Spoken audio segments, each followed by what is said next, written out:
So 3 sessions today, same time next week, same time the week after.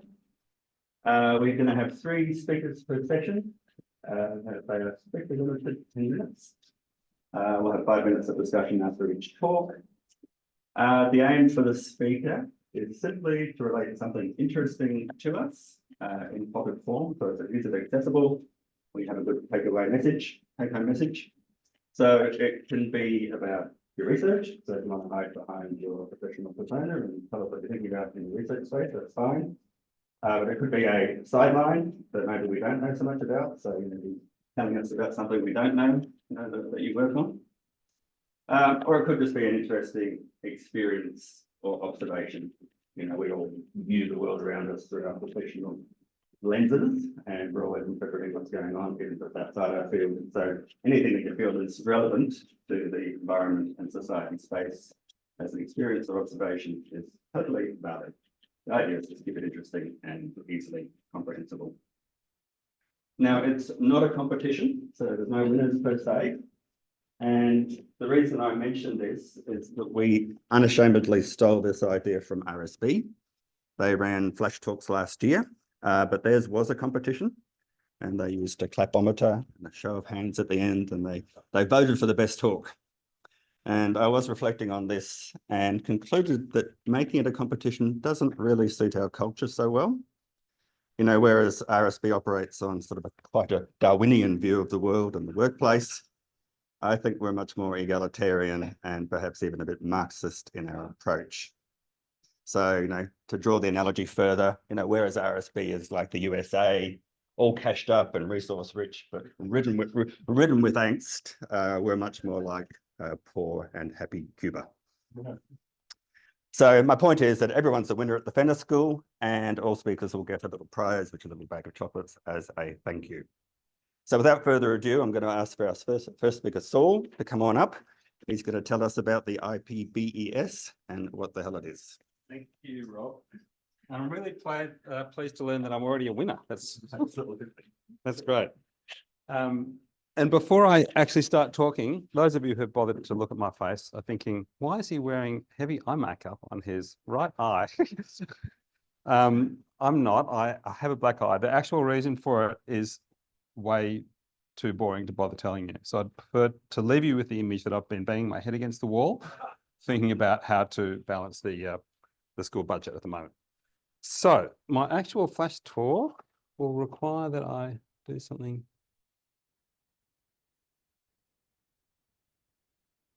Okay, so I want to, Rob invited us to talk about just something perhaps in the research space that's been occupying our time, or some part of our job that we think maybe not everyone already knows about. So when I reflected on that, I thought that one of the things I've enjoyed doing for the last few years, well, we're coming up sort of almost 2 years at this point, is engagement in one of the IPBES processes. And I think, well, I'll start. Who in this room has heard of IPBES? Yeah, so a good number of people have heard of it, which is a good start. So hopefully, in addition to having heard of it, this talk will give you a better feeling for what it looks like on the inside and how it works. That's really the point of this. So IPBES stands for the Intergovernmental Science Policy Platform on Biodiversity and Ecosystem Services. You can see I skip over a few words when making the acronym, but that's what it's about. And you can see here that it's part of the, or it's at least got a relationship to the UN Environment Programme, UNESCO, FAO, all of these UN level sort of, you know, global government kind of processes. And a lot of how it operates reflects exactly that. Why is the down arrow not doing anything?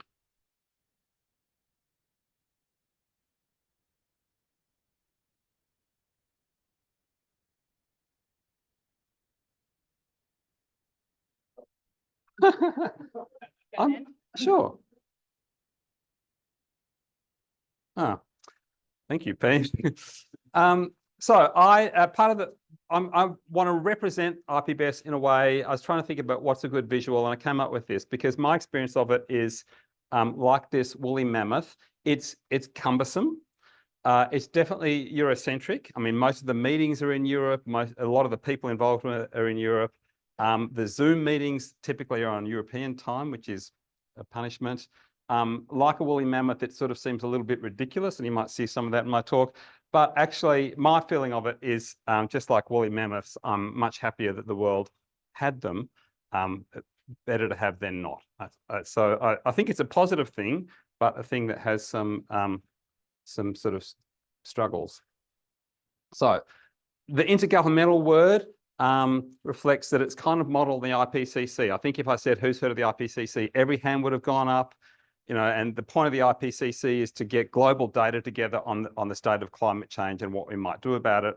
And it's been, well, I was going to say very effective on that, but maybe that's a question whether or not it's really led to change, but at least we all know about it and what it's doing. So it's information to support decision makers as the main thing that it produces. It being IPBES now, also IPCC. It's financially supported by governments, so it's a creature of the governments of the world.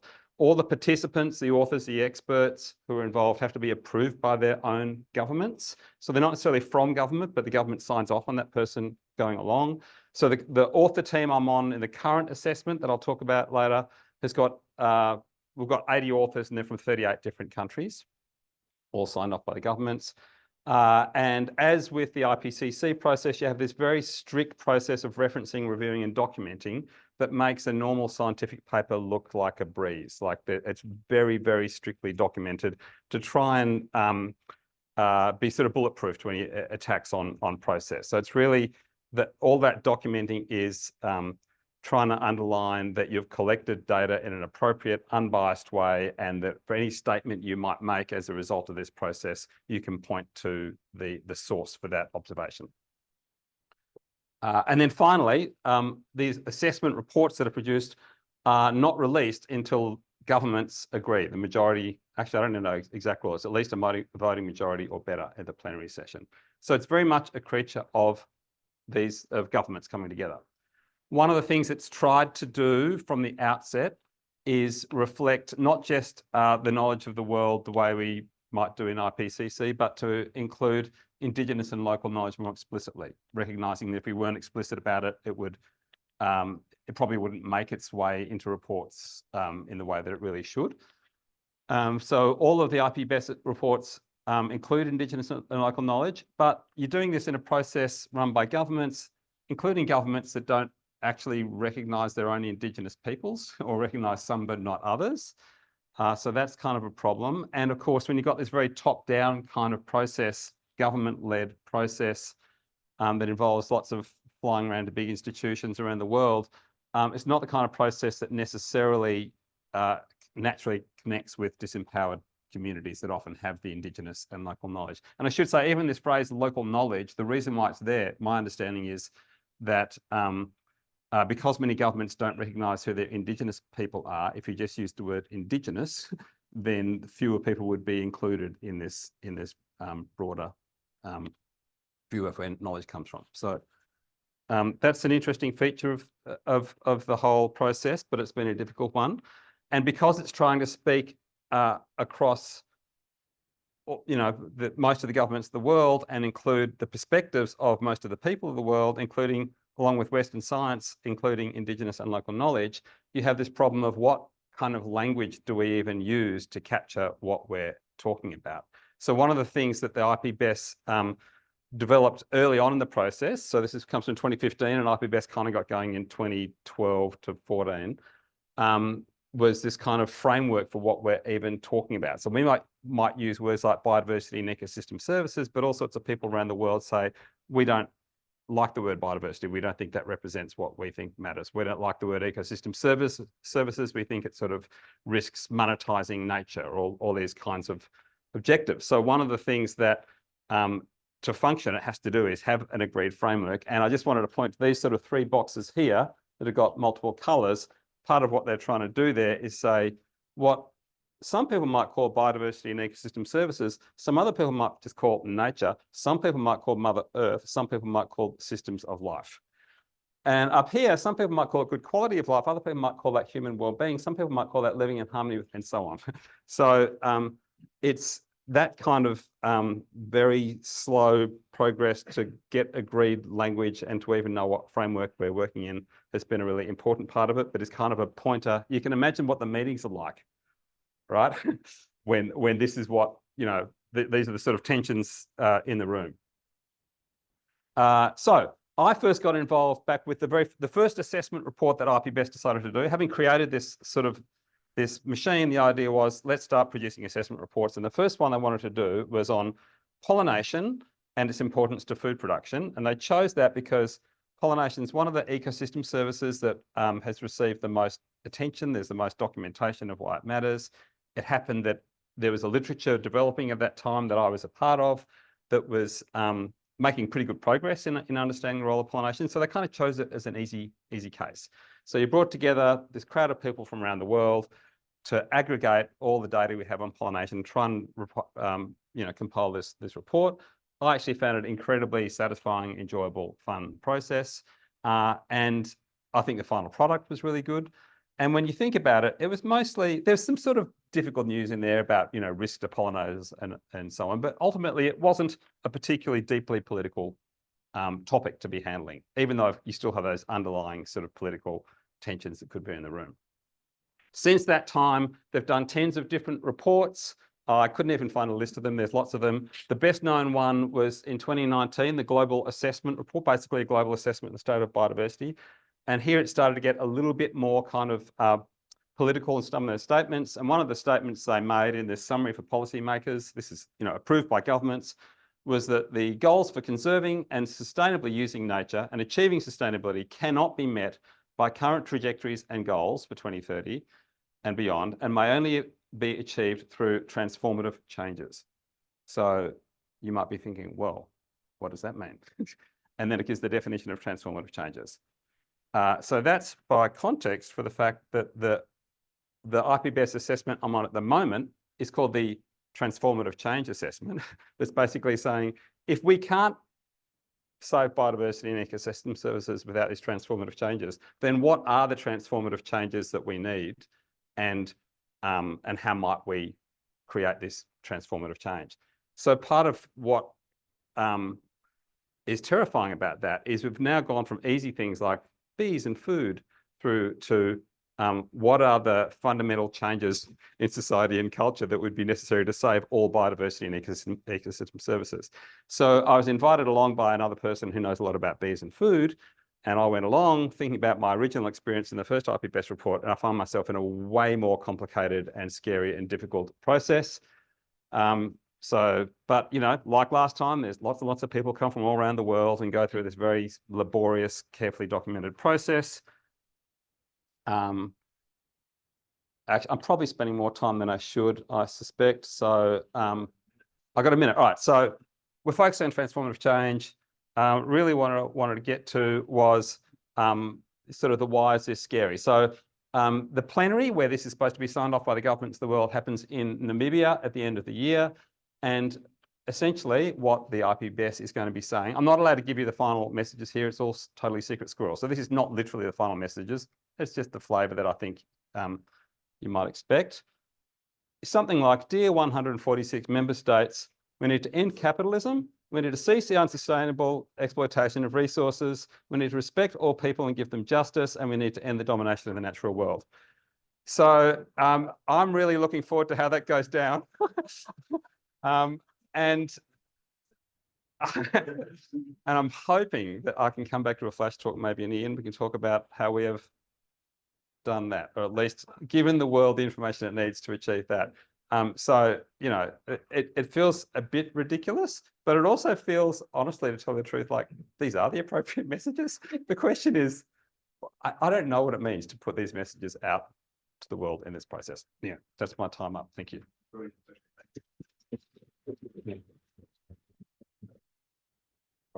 I've got a few minutes to discuss. Thanks very much, Saul. Very interesting. Very much looking forward to the reporting back. And I think 4 ticks against those 4 points would be great. Thanks very much. You talked about this process being so refereed and controlled that the outcome is bulletproof. How does that how does that sort of objective relate to the actual outcomes? Oh, that's probably, I don't think I've got a great answer to that. I mean, it's the way I understand it is it's essentially about that the plenary, preparing for the plenary. It's making sure that when, you know, the Minister for Environment from Botswana stands up and says, I don't think you should have said X, that you can very clearly say why you said X and and shift the conversation to this idea of, you know, assessed data. So that's the purpose of it. It doesn't feel creative, of course. And it's interesting in a process like this. The earlier reports were much more about the kind of stuff that we physical science thinking people are more comfortable with as facts and measurable things. This assessment is much harder to make a clear statement about from my chapter. In what sense can we show that the use of visions has been important to creating positive change? Thanks. It's really hard. I'm just always interested in making things bulletproof. Yes.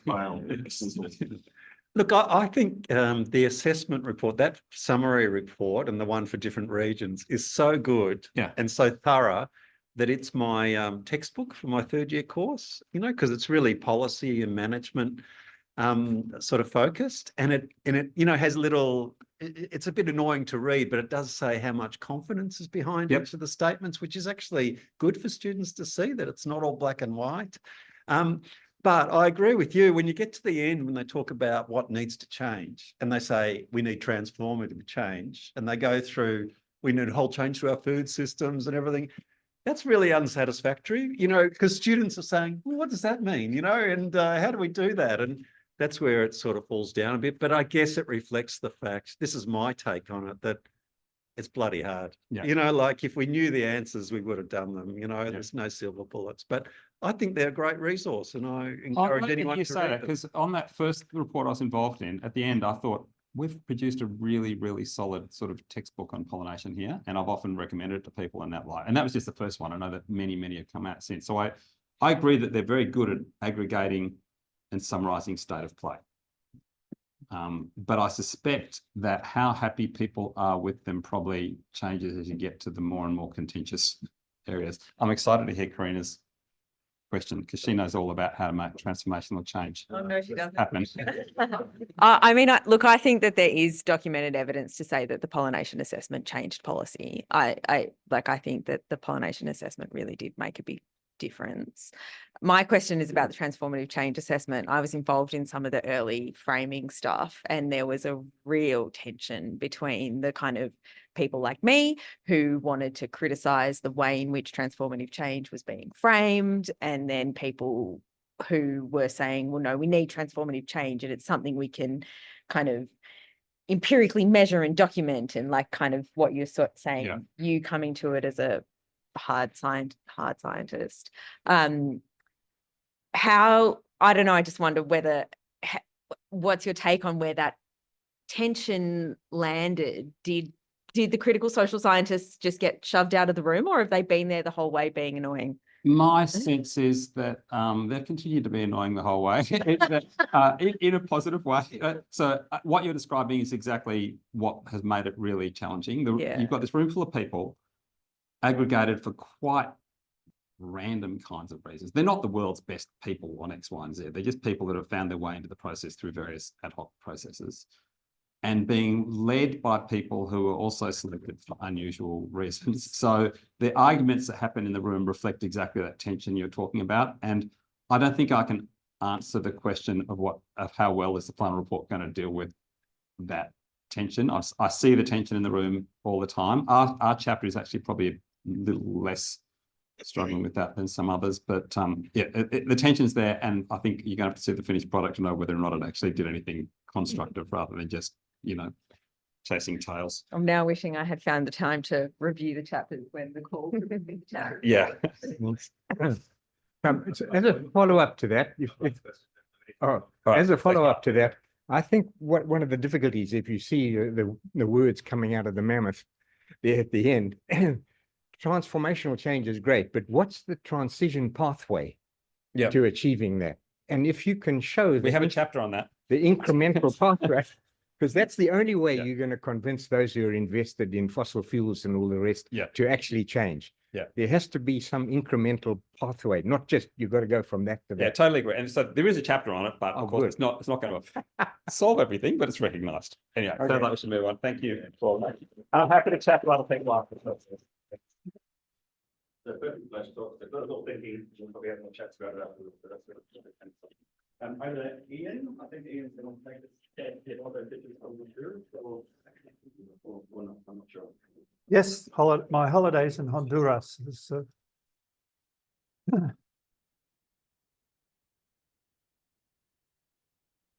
okay. So last year I visited Honduras as part of my work with the UN as UN Special Rapporteur on Human Rights and Climate Change. And I was particularly interested in the issue of climate change migration. And I visited a small area here on the Pacific coast called Playas de Cerdeña.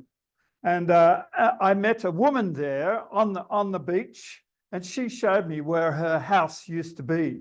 There's some bricks sitting up through the water. And she said, this was a lovely house, 10 rooms, you know, my whole family lived here. It's completely gone. And as a consequence, her sons had left and migrated to the US. And she pleaded with me to, you know, organize a visa for her so she could visit her sons in the US for Christmas. And now she's living under a tarpaulin and some tin. And this is the issue that's going on around here. And her sons are now illegal immigrants in the US. People from Central America are spending huge amounts of money trying to get into the US through you know, various migration paths. MIT estimates that Central Americans spend $2.2 billion a year trying to get access to the United States. On average, it's about $7,500 US. The UNHCR suggests that for Honduras alone, there are about 247,000 people who have been displaced. This is for a variety of reasons, but climate change was a major one. And I looked at the regions down here on the Pacific coast, just inland from there, it's called the dry corridor, where they'd suffered 9 years of drought and a lot of people had left. And on the Caribbean coast, La Ceiba, they'd suffered huge hurricanes and had been displaced as a consequence of it. I visited a town, you know, where it was still full of mud. So these, but the UNHCR says that 183,000 people have had to cross the international border to seek international protection. Globally, it's estimated that by 2021, there are 22.3 million people who have been internally displaced as a consequence of climate change. Majority of these people are under 18 years of age and mostly women. And the people who actually displaced across international borders, the countries that accept these people are mostly from low and middle income countries because they're adjoining low and middle income countries. So there's a huge burden on these countries to deal with these people who cross the borders. But there's very few statistics about how many people are actually climate change displaced people or refugees or migrants, whatever you want to call them. And this is a worry. And I've had discussions with the International Organization of Migration, UNHCR, about this. You know, there seems to be this reluctance or denial about the issue of climate change. These people are not defined as refugees under the Refugee Convention because they have to have suffered some form of persecution. So they fall through the cracks as far as protection is concerned.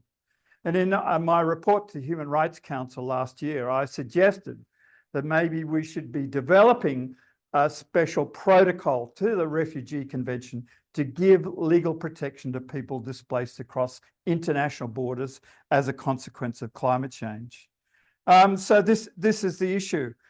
You know, there was, you know, I got some feedback, positive feedback from some African countries, but quite a lot of negative feedback from particularly European countries and the US around this issue. for understandable reasons. Some countries are doing some useful work. Argentina provides temporary protection visas for people displaced by climate change events. So there are some people doing that. So this is the issue. How do we give protection to these people displaced by climate change? It's not an issue that's going to go away, and we need to give proper protection to those people. I'm now working with a group with climate refugees who are also visiting Honduras, Guatemala, and El Salvador as part of this. One of the things about this is that there's this migration of people coming from Colombia, going through the Darien Gap, which is this very treacherous pathway to get through into El Salvador, into Nicaragua, and then through Honduras, Guatemala. These people are going through terrible, events. And so it's not something, I have a concern about this word migration as though it's just sort of a voluntary thing.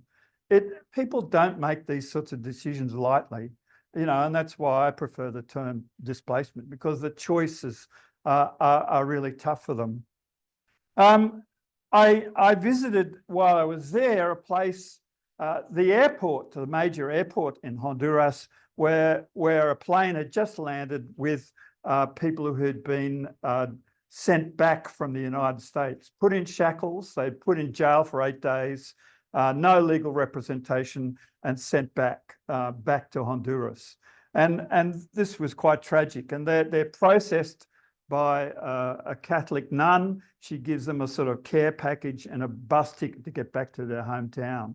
That's all the sort of support they get. So these are sort of very tragic circumstances for these people. So I'm now working with this group called Climate Refugees, and I'm giving a talk at the University of Nottingham around this to try and generate the support for giving legal protection to people displaced by climate change. Thank you very much. Well, we've about 7 minutes, so we have time to chat. Lots of time.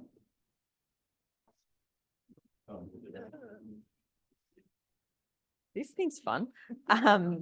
Thanks, Anne. Are there other options other than the Refugee Convention? Because I've had conversations with people within UNHCR who have said there's just absolutely no way that in the real politic of today, the Refugee Convention is going to be revisited to make space. Yeah, well, that's why I called, suggesting a protocol, not opening up the Refugee Convention, because, it has its history. Don't want to open that up. A protocol, a separate agreement that can be attached to it, so that the idea of that is that it gives a mandate to the High Commission for Refugees, because they're responsible for the Refugee Convention, without actually disturbing the Refugee Convention. There are some regional initiatives, the African Union and some Latin American countries have changed the definition of refugee to cover this public disorder, not quite enough to push into the climate change area, but at least there's a willingness to sort of, within regional agreements, to change definitions. So I think there's positive elements there, but I suspect this is going to be a slow building process as it's going through regional agreements to build up to sort of international means. Interesting. Very well thrown. I think I might have missed something, but is it the case that, is what you're describing true of all weather events? Like, it's not, if you're displaced by, are there some floods that might be considered creating refugees and some floods that aren't? Well, I'm going to try and get that. I mean, some organisations call them climate-related events. I think, we're now seeing a climate change signal in most weather-related disasters. And I don't think it's worthwhile making that differentiation. There are some geological disasters as well, like earthquakes and tsunamis. But I think as far as any of the sort of major weather-related events, we have to say this is part of climate change, because the severity of the events are much worse than they were in historical times. Yeah, no, I mean, I agree with that, but I suppose on that kind of policy front, does that complicate the problem or make it easier? Well, Mr. Clement? I mean, it's a double-edged sword. Obviously, if you call it a climate-related event, then there's an obligation of polluters to be responsible for that. Whereas the sort of dialogue before this, there was an organized thing called the Nansen Initiative. It talked about, dealing with people. It came out of northern countries. It looked at disasters in a general sense without creating any obligations for dealing with the issue. And I think, we have to stand up now and say, this is climate change. The major polluters have to do something about it. Yeah, that makes sense. Yeah. And I just wonder if there's any kind of capacity to deal with the challenges of displacement internally, like whether within Honduras could be supported to rehome displaced peoples? Well, I mean, there are initiatives. Obviously, in different parts of the world, there are different reasons for displacement. And certainly there are adaptation measures that countries can take to protect themselves against the impacts of climate change. So to avoid that sort of displacement issue. But and that differs in the Sahel region of Western Africa, long drought, people's traditional migration patterns have moved outwards. And this might be a sort of natural path, but they're now crossing borders to deal with that. In Pakistan, they had a major flood in 2022, unprecedented. And so they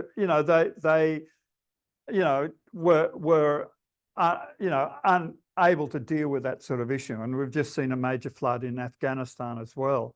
So there are, efforts to try and deal with these people internally displaced, but it's a problem. I visited Bangladesh as part of my work as special rapporteur. They estimate that there are around 300,000 people per year are internally displaced within Bangladesh due to climate events. That's either cyclones, floods.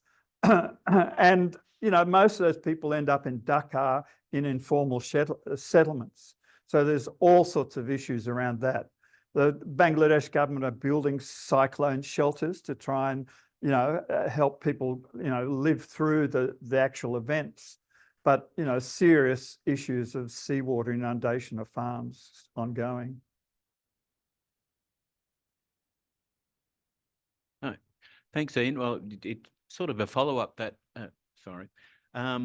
but it's what's the Australian government doing in terms of the Pacific? Because I seem to recall that the Australian government says it was going to do something in the Pacific to help with these climate refugees, but I then lost track of it. But have I remembered correctly, or do you know what is being done bilaterally by Australia and the Pacific Island states?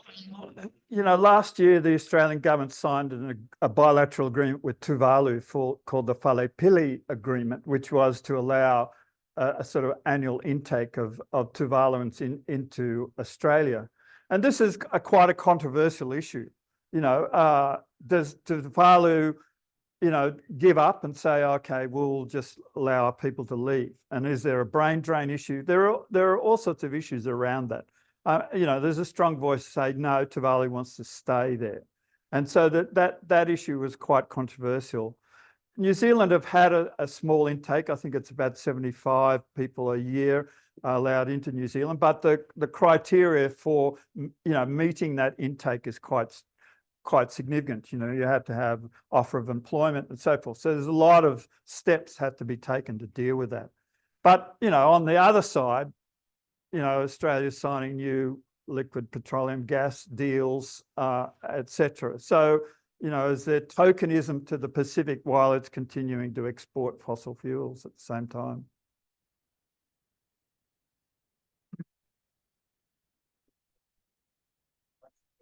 Thank you.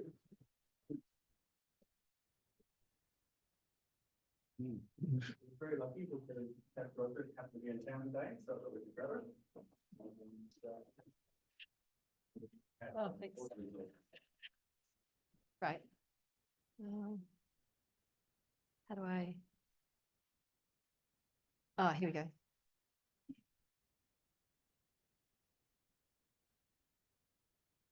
that right? Oh, sorry. You drive.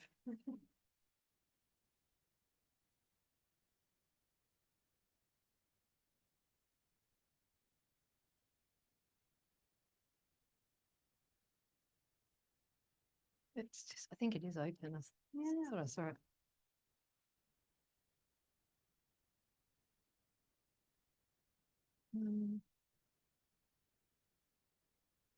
Right. Good one.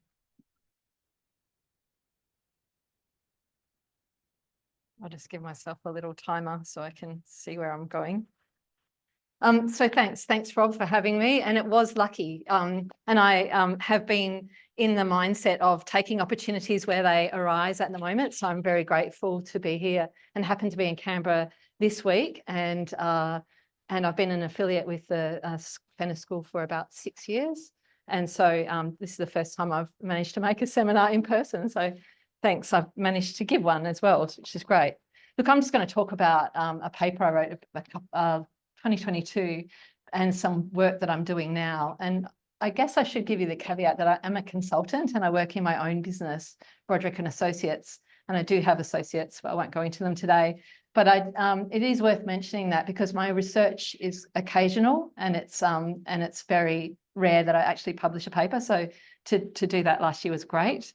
So that's a bit of an overview of my talk. I thought it might be interesting to you to just hear what's happening in Western Australia. And, you know, there's been some discourse around WA being super good at adapting to climate change in terms of water resource management. And I probably would have some questions about that. That's a pretty poor map, but I wanted to acknowledge I'm on country here, and the people of the lands that I work on, Noongar Budja, this Noongar country, and I pay my respects to them and their elders past and present.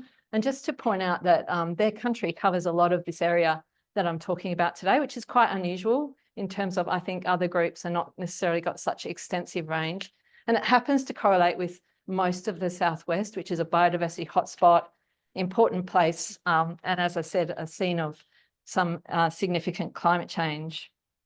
Perth City, and that's only part of Perth in that the paper was talking about Nangara Mound, but Perth City is a home to about 2 million people. It covers some 6,500 square kilometres. It's a really sprawly place. And our water use there is way above the national average. We use about 320 kilolitres per person per year, as opposed compared to probably a national average around 205 kilolitres. Now, there's a few reasons for that. One is that it's a dry place. And so if you want to have any sort of garden at all and you don't have a self-supply of a bore, you would use scheme water on your garden. So that kind of accounts for a bit of that. But I think it's also a culture and a history of being having water available and having that expectation that your water will be available for you in a very dry place. So it's over time that expectation has been continued. And I'll talk a bit about I'll give you a bit of a history of it. So in the 60s, all the water supply for Perth, or most of it, came from surface water from the dams in the Perth Hills. And in the 1970s, groundwater started to be used. So we have some major big aquifers. That whole Swan Coastal Plain was underpinned by superficial aquifers and then some really deep groundwater aquifers, which have been exploited for water supply. And so in a really rapid change from surface water to groundwater systems, and in 70s and 80s, groundwater provided about 50% of the water supply, and just introduced some user pays as a sort of way of encouraging reducing use and controlling demand a little bit. In the 80s and 90s, the pressure was increasing and there was some noticeable downturns in runoff into the dams. So the pressure on groundwater was increasing even more. And in some places, it was starting to compete with the self-supply, because about 25% of Perth households use their own garden bores. Like if you have a decent sized property and you've got an aquifer, superficial aquifer underneath your property, you can extract, and that wasn't really regulated. So there was a bit of competition pressure between the water supply, public water supply, and self-supply. But then in the 90s, drought reduced the runoff into dams, and most of you have seen that graph, so I didn't put it up again, but you know, stream flow into dams was now 50% of what it was in the 1970s, and it's a really clear climate signal. Other people now would say it wasn't just climate, it was probably a catch up from the clearing of that whole southwest area, and that in fact we changed our local climate ahead of some of the other signals of climate change that we might have experienced. It was around that time too we had the IOCs, you know, the Indian Ocean Climate Initiative, which started to look at broader climate patterns and changes, and how that would affect rainfall, runoff, and so on. So in the 2000s, so the response has always been to increase supply. The cities kept growing, kept sprawling. And so in the 2000s, we had the first desalination plant constructed. There was some minor restrictions on self-supply and still no metering. And just starting to think about aquifer recharge. So this idea of, you know, the idea of drinking wastewater, that's treated wastewater that comes back into our public drinking water supplies, has been abhorrent to a lot of people, and there's been some really well-known controversies about that. But in this case, that they sort of got around it by saying, we'll re-inject the aquifers, we'll take the pressure off the groundwater systems, keep the groundwater systems topped up so that the level of those systems keeps the vegetation happening and we don't get so much tree loss and so on. So the recharge was enabled that way, and now it is almost, we're going through quite a convoluted, what would you say, wastewater to groundwater aquifer to drinking water. And then just in the last 10 years, we've had some new desalination plants come on board, and one just about to, so I think we're up to 4 now. And aquifer recharge, instead of being a pilot and a small part of our water system, is quite important, the wastewater recharge. Some significant but fairly minor reductions in allocations. So in the case of the Nangara allocation plan, that was that groundwater area that I had on the map at the beginning, that there was, I think there's like a 10-15% reduction in the allocation across the board, and that included the turf growers who are doing some self-supply through their own boards, and also the public drinking water supplies. We also had, about that same time, last 10 years, we've had some work from the water sensitive cities, really great stuff, thinking about stormwater and how it can be incorporated, how we could use water more effectively to keep our city looking a bit greener without using scheme water and extracting groundwater specifically for those purposes. And the government, state governments, really made a commitment to the Waterwise Perth Action Plan. I think they won the Auswater Program of the Year last couple of weeks ago for that program, which was really mostly about the government getting their own house in order. But they did some really cool things, like looking at state housing and retrofitting, or, you know, water supply and managing through lots of different ways. Anyway, I won't go on. Well, I would say that one of the crises that WA is facing is that it's not really just a problem with water supply. We've just kept increasing our sources to meet demand.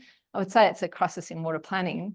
And partly the reason I say that is, oh, it's a very bad overlay there. Something's happened. But basically the structure of our water system, the role of the departments and our legislation hasn't changed since 1905. We've got some other bolt-on bits, but this government that we've got currently came in on a promise of repealing and reviewing the legislation and making a more modern act, and we still haven't had that, and they've now walked away, you know, stepped back from that as well, so that's a bit disappointing. So the only so water allocation plans in WA are not statutory. That's all the different types of planning we do. The only one that really has a statutory base is the drinking water source protection, and the role of the utility, major utility, and the government is very blurred. That's probably enough for that one. But I'd say that's there is a real issue there. And when we went through the COAGS reforms in the late 90s, we really didn't, Western Australia really didn't reform. We still have a very close relationship between the water utility, water corporation, and the state government water allocation processes. And in fact, I'd say the capacity of the state government now to effectively manage has been quite reduced. I'm hoping that that will be ramped up again, just in terms of allocation to those departments to be able to do the work. And I thought I'd just bring it home with, this is a story from my own area. So this was our local, we live on a coastal plain. There's a chain of wetlands that have mostly been built over, but there's still some around. And I've got a project that I manage calling Saving Our Snake Neck Turtles. And these lovely people are voluntary community turtle trackers. And they, the lakes have dried, of course, over this very dry summer we've had. And all those turtles have mostly died from predation by foxes because there's no refuge for them. There's no water for them. And even the hatchlings that are hatching out now have nowhere to go. So just briefly, my business delivers collaborations and alliances for transformative change. My questions with working with people involved in water planning in WA is how much do we need to change and where would we best focus our attention, and that the requirement for more granular planning and probably Saul, I could relate to you doing those big global projects, but also to bring it home to a place where it makes a difference, and how can we look at greening water management in place and making it work effectively. And just finally, before I close, I just wanted to acknowledge the ANU research, Fenner researchers. Even though I'm in WA, it's been really important to me to be part of the school and to be an affiliate of the school. Steve Dovers was my initial support person, and he has just been tremendous, and his work has really influenced my work as a researcher and as a consultant. And I also wanted to acknowledge Karen Hussey, Catherine Daniel, the Institute for Water Futures group. They're doing some great stuff on water futures, which I'm kind of drawing on and thinking about. And Anna Carr talking about stewardship, like all those sorts of things are important, and they play out in the sort of work I do, where I look at what social research is most relevant, most appropriate to the challenges that we're facing at the moment. Thanks very much.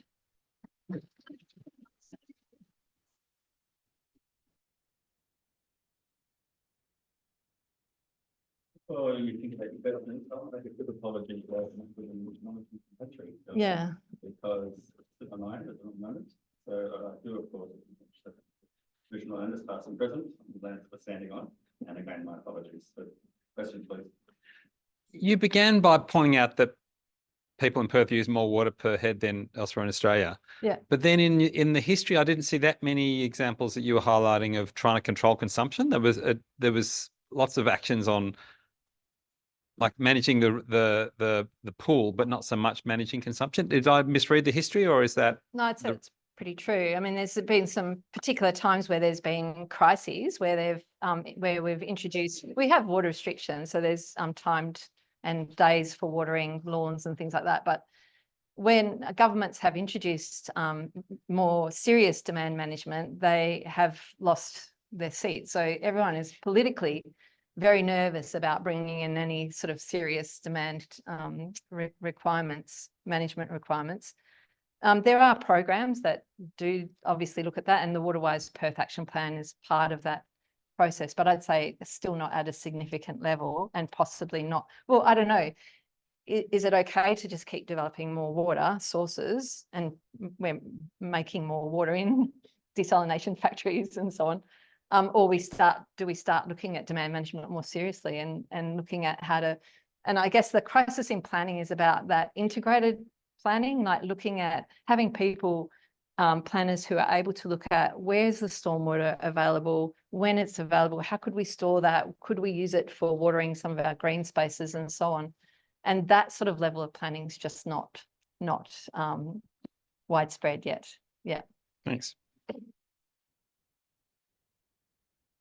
Hi, the plants for desalination, what's the source of energy? Does it involve greenhouse gas emission? Yeah, yeah, they do. I think when they built the first one in just early 2000s, the promise was that it would be powered by renewables. But the renewables aren't on site, they're in the grid. So because it's a state government initiative, they can say that any of their renewables were powering the desal plant. So I guess it's not a one-to-one desal renewable correlation. That's probably the best answer I can give you on that. Okay. Yeah, I had a question about some work by, the late Donna Brennan, resource economist. She kind of remember maybe 15 years ago, it was looking at this issue of sectors, water use across different sectors, and her analysis of the dairy industry just south of Perth, you know, indicated if water was to go to the highest use, it would go out of that sector into the urban use. Just wonder how much, I mean, that caused all sorts of controversy. Yeah, to what extent is that part of the kind of debate and picture about resolving some of these issues? So there's there's a whole lot in there, but I guess there's an issue with regional water going to the city. So if you there was the first desal plant was built when there was a proposal to start accessing the aquifers further south of Perth and southwest Yarragadee aquifer, and that was opposed by locals saying we don't want our regional development opportunities to go to you know, fund your green lawn in Nedlands or something, you know.